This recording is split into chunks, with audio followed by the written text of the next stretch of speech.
존경하는 42만 수송구민 여러분, 안녕하십니까? 수송동, 중동, 상동, 두산동 구의원 차현민입니다. 저는 오늘 최근 전 세계적인 기상이변으로 한반도에서도 자주 발생하고 있는 폭우와 태풍이 발생하였을 때 우리 구에서는 어떠한 대비책을 가지고 있는지, 그리고 주민들에게 대피명령 및 긴급 구조는 어떻게 이루어지고 있는지, 수성구에서는 장기적 재예방 계획을 수립하고 있는지에 관해 구청장님께 몇 가지 질의를 하고자 합니다. 지난달 초 수도권과 충청도를 강타한 폭우로 많은 시민들이 안타깝게 돌아가시거나 재해를 입는 등 많은 피해를 보셨습니다. 서울 신림동의 반지하 주택에 사셨던 발달장애 가족은 갑자기 내린 폭우에 대피도 못 해보고 안타까운 변을 당했습니다. 그리고 서울에서도 가장 도시계획이 잘 정비되었다는 서초동에서도 물이 불어나면서 하수도 맨홀 뚜껑이 수압을 견디지 못하고 개방돼 인근을 지나던 남매가 맨홀 구멍에 빠져 실종되는 사건이 발생하였습니다. 이 외에도 많은 시민들이 비로 인해 주택, 상가, 차량 침수 피해를 입으셨습니다. 이 사건이 있고 얼마 지나지 않아 이번에는 포항에서 태풍으로 인해 많은 분들께서 피해를 입게 되었습니다. 천재지변을 인간이 막기에는 너무나 역부족입니다. 하지만 사전에 철저한 대비와 예방을 한다면 그 피해는 많이 줄일 수 있을 거라 생각합니다. 이번에 수도권과 충청도에서 같은 양의 많은 비가 내린 세종시에서는 큰 피해를 입지 않았습니다. 모니터에 있는 사진 자료를 한번 좀 봐주시길 바라겠습니다. 세종시에 있는 정부 세종청사, 세종시청, 종합의료기관 등 주요 시설물은 500년 빈도에 맞춰서 설계가 됐기 때문입니다. 여기서 말하는 빈도는 평균적으로 몇 년마다 한 번씩 같은 현상이나 일이 발생할 수 있는 확률을 말하는 것입니다. 결국 500년에 한 번 그 피해를 입을 수 있다는 얘기입니다. 이처럼 도심의 피해가 상대적으로 적었던 것은 철저한 방제 대책 아래 도시계획을 세웠기 때문입니다. 또한 세종시는 풍수의 저감을 위해 연구저류지 11곳을 조성한 것도 피해를 막는 1등 공신 역할을 했습니다. 세종시는 22개 저류지를 설치할 예정으로 있으며 현재 11곳이 조성을 마쳤습니다. 위 내용으로 구청장님께 질문을 좀 드리도록 하겠습니다. 첫 번째, 수성구에서는 상습 침수 구간으로 파악된 곳을 알고는 계시는지, 둘째, 이러한 상습 침수 기간에서도 반지하에 사시는 분들은 각 동별로 파악을 하고 계신지, 그 중에서도 독거노인, 발달장애 등 신체적 어려움을 가지고 계신 주민분들은 파악을 하고 계시는지, 셋째, 우리 구에서는 이렇게 기상이변으로 폭우가 발생 시 각 동별로 어떻게 신속히 대처하는지, 그 중에서도 상습 침수 구간으로 파악되는 동네에는 주민들께 어떻게 대피령을 내리는지, 우리 구만의 피해 예방 매뉴얼이 있는지 궁금합니다. 넷째, 폭우로 불어난 물에 맨홀 뚜껑이 열렸을 때 추락 사고 예방을 위해 맨홀 추락 방지 시설을 설치하실 계획이 있는지. 참고로 화면에 보이는 그 자료는 서울시에서 이번 맨홀 추락 사고로 인해 설치 예정인 시설물 사진을 보여드립니다. 다섯째, 수성구의 도시계획 수립 시 세종시처럼 장기적인 안목으로 저류지 설치나 빗물 수로 등을 설계 및 정비하여 그 피해를 줄일 계획은 있는지. 대구는 전국에서도 비와 눈으로 인해 피해가 상대적으로 적은 지역입니다.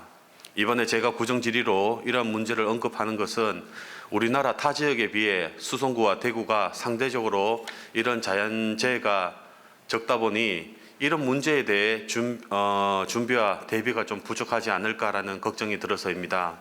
이런 준비와 대비가 안 된 상태에서는 적은 양의 비로도 큰 피해를 볼 수 있을 것 같아 사전에 주민분들의 피해 예방 차원에서 이야기를 드린 것입니다. 이상 제가 언급한 문제에 대해 청장님께서는 구청을 대표해 총괄적으로 말씀 좀 부탁드리고, 위에서 언급한 내용 외에도 우리 구에서 주민분들의 피해 방지를 위해 노력하고 있는 것과 계획도 있으신지 말씀해 주실 것을 부탁드리면서 질의를 마치도록 하겠습니다. 긴 시간 질의를 들어주셔서 감사합니다.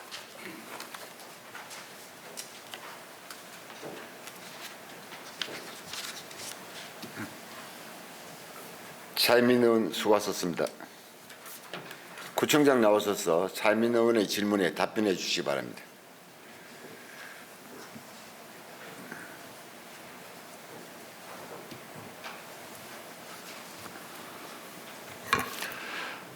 차이민 의원님께서 참 시기적절하게 이게 문제의식을 가지고 질문해 주셨다고 생각을 합니다. 우리 자매도시인 포항시에서 이번에 큰 어려움을 겪었는데, 특히 또 의장님을 비롯해서 의원님 여러분들께서 또 수해 복구에도 참여하시고, 우리 주민들 또 지역 단체에서 성금과 지역 수해 복구에 직접 참여해 주신 분들이 많습니다. 다시 한번 감사하다는 말씀 드리겠습니다. 의원님께서 첫 번째 상습 침수 구간 현황에 대해서 말씀을 하셨는데, 우리 구의 상습 침수 구간은 선동의 566-42번지가 되겠습니다. 여기는 이제 경산 대임지구의 우수가 모여서 이쪽으로 통과해 나가는 곳인데, 요 주변에 우리 수성구의 농지들이 좀 꽤나 있습니다. 있다 보니까 여기가 상습 침수가 되는데, 이거는 우리 지역 면적도 크지 않고 그 범위가 그렇게 생각보다 위험한 지역이 아니라서 대구시 재난과에다가 저희 안전관리특별교부서에 1억을 신청을 해서 그게 펌프 게이트 수문을 설치해서 해결하고자 그렇게 생각하고 있습니다. 그 다음에 두 번째 말씀하신 반지하 주택 거주 현황인데, 이게 한금동 2개소, 범어동 2개소, 중동 2개소 총 6개소인데, 주민 여러분은 7분이 살고 계십니다. 그런데 독거노인 1분을 포함해서 대부분 자력으로는 대피가 가능합니다. 이번에 이런 현황을 가지고 태풍이 왔을 때 대응을 했습니다. 그래서 다시 한번 우리가 이거를 전수조사를 더 할 계획입니다.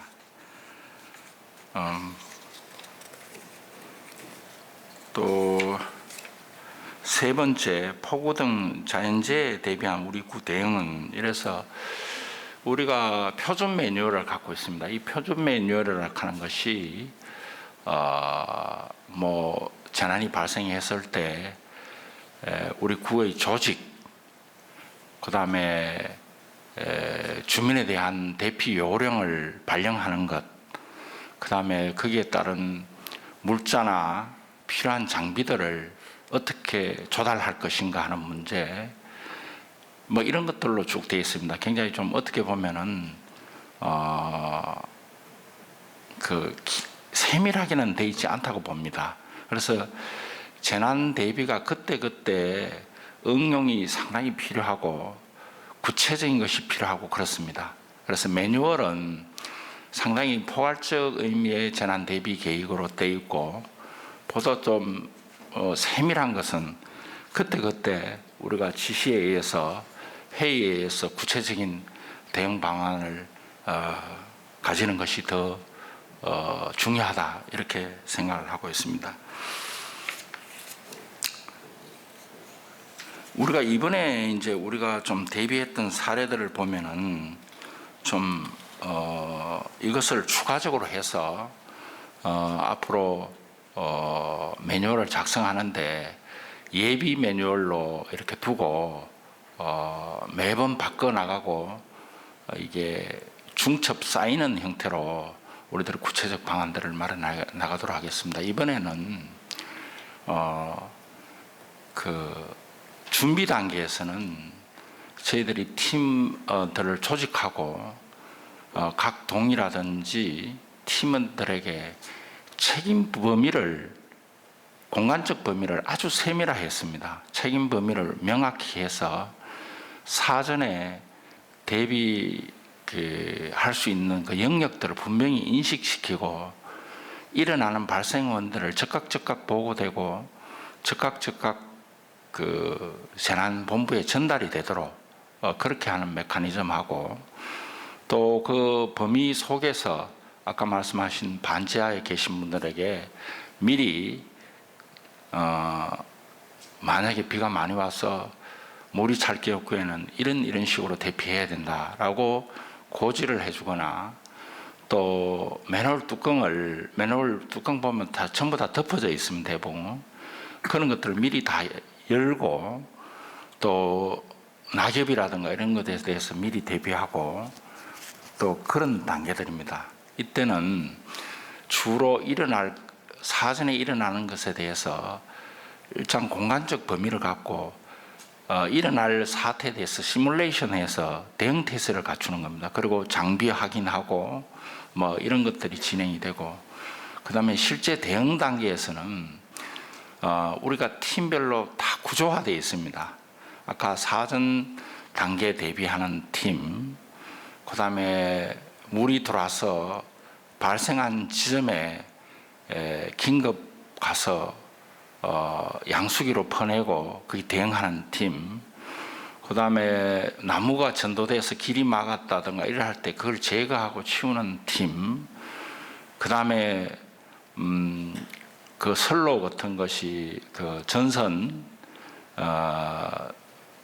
전기, 통신이 마비됐을 때 이것을 복구하고 하는 그런 팀, 또 만약에 이재민이 발생했을 때 어디에 가서 그것을 거기에 필요한 담요라든지 우선 먹을 것을 공급해 주는 그런 팀, 이런 팀들로 세분화돼서 굉장히 대응 태세를 이번에 갖추고 해서 상당히 좀 효율적이었다고 봅니다.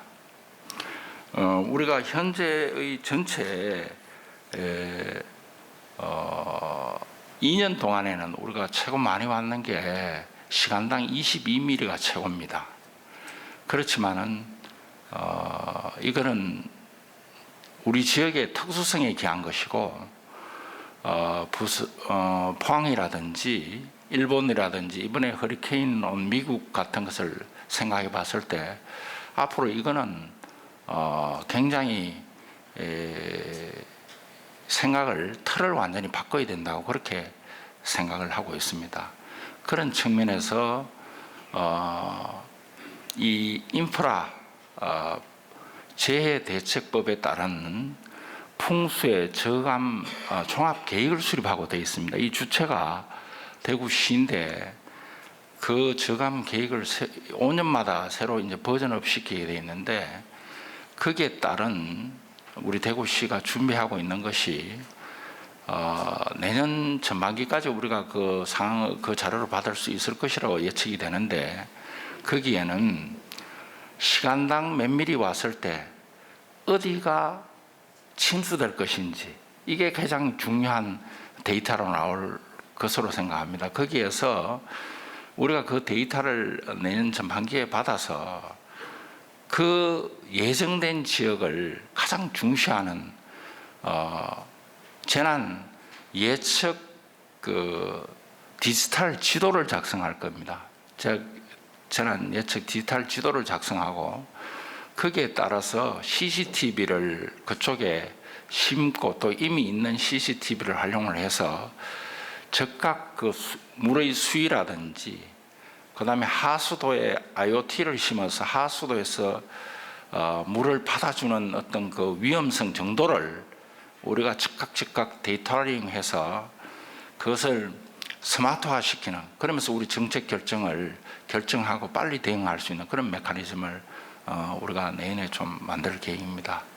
그리고 올해도 뭐 그런 것들은 다 되어 있습니다. 우리가 그 휴대폰에 미리 대피 지시를 휴대폰에 메시지로 보내는 거, 그런 것들은 미리 다 되어 있기 때문에 우선 아직까지 포항같이 100mm가 시간당 100mm가 오면은 우리가 갖고 있는 여러 가지 인프라가 거기에 대응을 못합니다. 저희 생각으로는. 그러면은 침수 지역, 예측된 침수 지역에 미리 대응을 해서 피난시키는 것이 가장 우선입니다. 그 피난된 상황 하에서 복구 가능한 대응 팀을 발동시켜서 하는 것이 현재로서는 우리가 할 수 있는 일이라 생각하고, 옆에 또 저류시설 부분인데 이것도 물었었는데, 그러면 저류시설이 왜 되느냐 하는 측면인데, 이거는 과거에는 이런 문제에 대해서 그렇게 심각성 있게 대처하지 않았어요. 지금 우리 금호강도 200년 기준으로 뚝이라는 모든 게 계획되어 있습니다. 그리고 우리 범어천, 매호천, 남천 뭐 이런 천은 100년 기준으로 메커니즘이 형성되어 있습니다. 그리고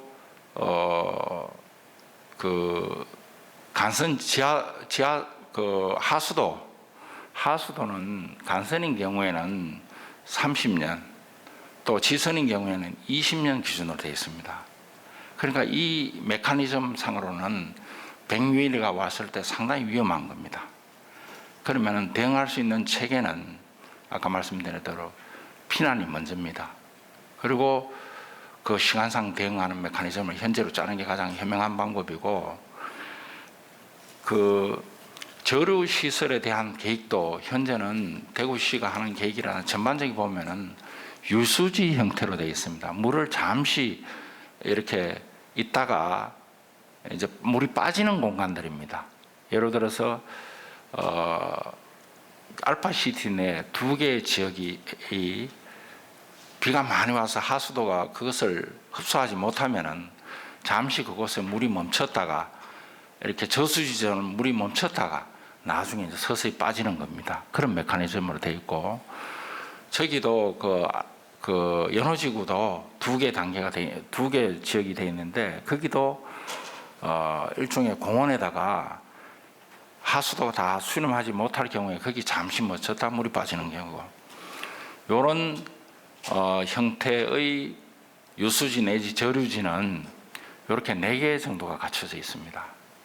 그리고 평소에 그 고산 지역에 우리가 배수펌프장을 2개 가지고 있습니다. 성동, 고산 서당 앞에 성동, 그 다음에 매호 지역에 이제 성동은 지금 가동 중이고, 매호 지역에는 150억 가까이 들여서 국비하고 우리 구비가 한 60억 정도 들어갔습니다. 거기에 지금 해서 내내 완공이 됩니다. 그거는 매호 지역의 물을 금호강으로 이제 펌프하는데 역할을 할 것이고, 아까 단지 성동고 한 지역 그것을 한 1억 정도로 저희들이 배수 시설을 만들면은 요즘 건자에 오는 물의 수위로서는 우리가 충분히 해결할 수 있다, 이렇게 생각을 하고 있습니다. 근데 만약에 이게 시간당 100mm로 올 경우에는 그런 대비를 못 한다고 생각합니다. 앞으로 그러면 100mm 올 경우에 어떻게 할 것인가? 아까 단기적으로는 그렇게 좀 대응을 하고, 장기적으로는 어디 공간을 확보를 해서 대규모 지하지 시설을 만들고 물을 거기에 잠시 그쪽으로 유도하는 그런 시설 아니면은 굉장히 어렵지 않느냐, 현재 그렇게 생각하고 있습니다. 그런 것들을 장기적으로 확보할 수 있는 공간은 내년 6월까지 우리가 시에서 용역하고 있는 그 데이터를 받아서 어디부터 시간당 몇 미리 왔을 때 어디부터 잠길 것인가, 그 자료를 가지고 거기에 장기적으로 우리가 계획을 수립해서 재난 기금을 우리가 좀 축적을 해서 확보를 해서 그 많이 들어가는 비용을 커버할 수 있는 그런 형태로 가는 것이 현재로서는 가장 우리가 할 수 있는 방법이다 이렇게 생각을 합니다. 이상 답변에 대하겠습니다.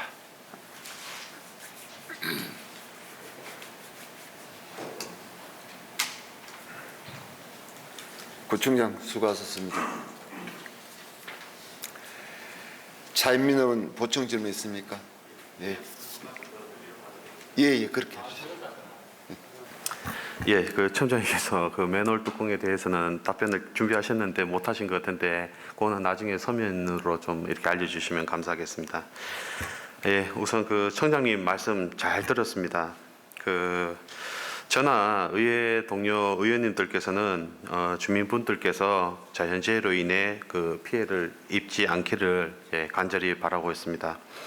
그 청장님께서 말씀해 주신 대로 피해 예방 대책 및 매뉴얼이 완성되고 과학적 분석도 완성이 되면은 우리 여기 계신 전체 의원님들께도 그 내용을 좀 알려주시기를 바라고, 그 여러 의원님들께서 그 내용을 바탕으로 해서 의견을 제시하게 되면은 그 의견들도 좀 반영을 해주셔서 피해 예방 매뉴얼의 완성도를 좀 높여주시면 감사하겠습니다. 이상입니다.